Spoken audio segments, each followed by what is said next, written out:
অনেক দিন ভেজ কিছু করা হয়নি, তাই আজকে আপনাদের জন্য নিয়ে এসেছি পিওর ভেজ একটা আইটেম, পনিরের কাবাব। তার জন্য আমরা 500 গ্রাম পনিরকে গ্রেট করে রেখে দিয়েছি, আর 3টে মাঝারি সাইজের আলুকে সেদ্ধ করে স্ম্যাশ করে রেখেছি, যেটা আমরা এই পনিরে দিয়ে দেবো। তার সাথে আমরা ওতে দিয়ে দিচ্ছি গ্রেট করে রাখা ক্যাপসিকাম।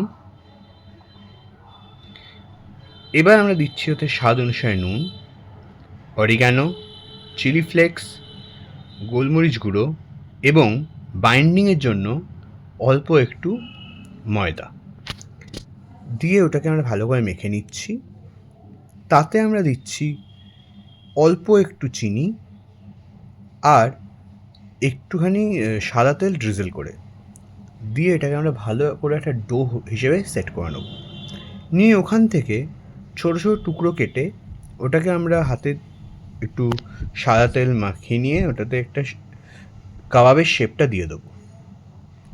এবার কাবাবগুলো সেট হয়ে যাওয়ার পর একটা গ্রিল প্যানে আমরা অল্প একটু সাদা তেল দিয়ে এক এক করে কাবাবগুলোকে ওতে ছেড়ে দেবো, দিয়ে একটা পিঠ হতে দেবো। প্রথম পিঠটা একটু লালচে হয়ে গেলে আমরা ওটাকে উল্টে দিয়ে সেকেন্ড পিঠটা লালচে করে নিলেই রেডি আমাদের পনিরের কাবাব। এটা খুব সুন্দর খেতে হয়েছে। এবার আপনারাও এটা চটপট বানিয়ে নিন আর জানাবেন কেমন লাগলো।